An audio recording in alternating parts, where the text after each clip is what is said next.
I obviously strongly disagree with that position, but frankly, Fareed, I don't think that he will disrupt the great work we've done on the CHIPS program. And the reason I say that is because, number one, it's very successful. TSMC, the best chip company in the world, is, because of our efforts, right now producing in the United States for the first time ever in our country's history 4-nanometer sophisticated chips, which we need for our national security. But at the end of the day, when you tear away the political rhetoric or bluster, let's remember this is a national security effort, and it was bipartisan.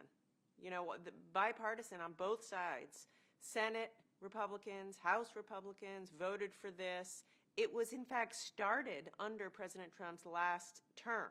It was Wilbur Ross and Mike Pompeo who began this effort. So, you know, I'm hopeful that it will be sustained. But even more than that, you know, tariffs have their place, right? Like China is subsidizing the chip industry, and that's not fair. It hurts American industry and workers, and tariffs have their place. That being said, you know as well as I do, we need to manufacture in the United States. It's expensive to do it here, and so you need both the CHIPS effort and tariffs in order for the U.S. to be successful and to be secure. President Biden has said this so many times. The U.S. and China have an $800 billion two-way trade relationship. That's a good thing, right? We want to de-escalate tension with China. We want to trade with China, but China has to follow the rules, and they often don't. And right now, for example, Chinese government is subsidizing chip production to a level which is, makes the playing field unlevel. So the thing is, if China follows the rules, if every country follows the rules, the U.S. can compete.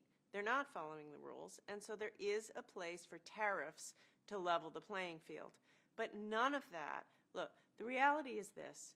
The United States national security right now is quite vulnerable because until this past month, due to our efforts, the United States made zero, Fareed, leading-edge chips. That means 0 AI chips were made in the United States. They're all made in Taiwan. That's an untenable national security risk. And so we at the Commerce Department, working with Congress, Republicans and Democrats, have fixed that. And that's a necessary thing, and tariffs wouldn't be enough. It's an excellent question, and I'll be the first to admit industrial policy is very hard to get right, and therefore I think should be used sparingly. In general, you know, I don't think government, I used to be in the venture capital business, as you know. I was a governor. I don't think it's necessarily a common practice that works out well for a government to, you know, make investments in companies. That ought to be left to the private sector and markets. That being said, this is a national security imperative, and in certain rare instances, when it's about national security, as is the case with chips, I think the government has to intervene. By the way, I think that's why, you know, this is a rare moment. Mitch McConnell and Nancy Pelosi both voted for the CHIPS Act. It was a national security imperative, and so we chose to do it this way.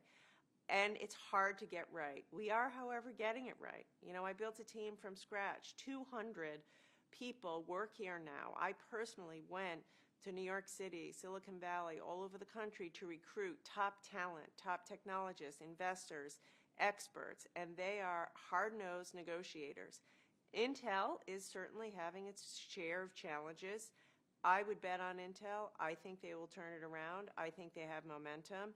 But remember this, Fareed, we haven't written a blank check to Intel, not at all, right? They've received a certain amount of money. In order for them to receive their next check, they have to hit milestones. They have to get customers. They have to improve their technology. If they do, they'll receive more money. If they don't, they won't. So it's hard to get this right. We are getting it right. We have protections for taxpayers, but most of all, it was a necessary thing to do to protect Americans and our global stature in the world.